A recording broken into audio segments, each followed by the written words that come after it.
अस्सलाम वालेकुम। बहुत से भाइयों का सवाल था कि हमारे पेरेट एग्रेसिव हो गए हैं, गुस्सा करने लग गए हैं, बाइट करने लग गए हैं। तो भाई मैंने उनके लिए एक छोटी सी लॉन्ग वीडियो बनाई है भाई, 2 मिनट की है। पूरी वीडियो देखना है इंशाल्लाह। अगर आपके पास पेरेट है तो आपको ज़रूर फ़ायदा होगा इससे भाई। कमेंट लाजमी करना कोई सवाल हो तो भाई। देखें किस तरह मैं अपने पेरेट को अपने हाथ से फीड करवा रहा हूँ। उम्र से कोई ताल्लुक नहीं होता पेरेट का, हैंड टाइम होने से। हैंड टाइम आप किसी भी उम्र में अपने पेरेट को कर सकते हैं। देखें मेरे पेरेट किस तरह मेरे हाथ से खाते हैं, इसी तरह सेम आपने अपने पेरेट को अपने हाथ से फीड करवानी है। जब भी उनको फीड करवानी है, केज के अंदर फीड बिल्कुल भी आपने नहीं रखनी है। आपने केज से बाहर इनको निकालना है और अपने हाथ में फीड रख कर इनको खिलाना है, ताकि इनको पता हो कि आप इसके मालिक हैं।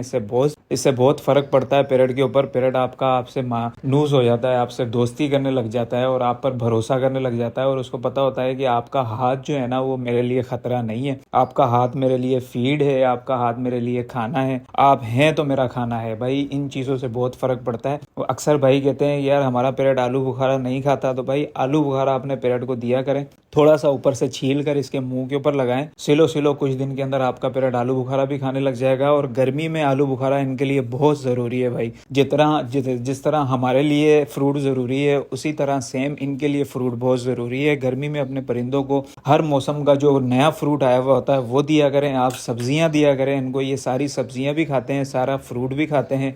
लेकिन आम जो है ना, आम वो आपने हफ्ते के अंदर सिर्फ 2 बार देना है। बाकी ये आलू बुखारा और दूसरे फ्रूट आपने रोज़ देने हैं इनको। बीजों के ऊपर थोड़ा कम रखा करें अपने पेरेट को। ज़्यादा से ज़्यादा इनको फ्रूट दिया करें, ज़्यादा से ज़्यादा इनको सब्जियां दिया करें भाई। सब्जियों से इनके पर बहुत अच्छे होते हैं, इनके फेदर बहुत अच्छे होते हैं भाई। इनका दिमाग तेज़ होता है और ये जल्दी बोलने लगते हैं और जल्दी ये अच्छे तरीके से हैंड टेम हो जाते हैं। तो भाई इन चीज़ों को आप भी अपनाएं। अगर आपके पास पेरेट हैं तो उन्हें फीड अपने हाथ से करवाएं। फीड अपने हाथ से करवाने के बाद आपको फिर किसी से पूछने की ज़रूरत नहीं है कि यार हमारा पेरेट हैंड टेम नहीं है, हमारा पेरेट एग्रेसिव हो गया है, हमारा पेरेट बाइट करने लग गया है। इसके सारे मसले यहाँ पर आके ख़त्म हो जाएंगे अगर आप फीड अपने हाथ से करवाएंगे। अपने हाथ से फीड करवाने के और भी बहुत से फ़ायदे हैं। वीडियो ज़्यादा लंबी हो जाएगी, मैं नेक्स्ट वीडियो इंशाल्लाह इस टॉपिक के ऊपर बनाऊंगा। अभी के लिए इतना ही कि अपने हाथ से फीड करवाने से ना पेरेट अच्छा हैंड टाइम होता है, जल्दी बोलने लगता है और दिमाग तेज़ होता है और फ्रेंडली होता है। बाज़-औक़ात पेरेट बच्चों को बाइट करने लग जाते हैं, तो इससे ये मसला भी ख़त्म हो जाता है भाई। अपने हाथ से फीड करवाएं। कोई मसला हो, कोई सवाल हो, कमेंट्स करें, इंशाल्लाह मैं आपको उसका जवाब दूंगा।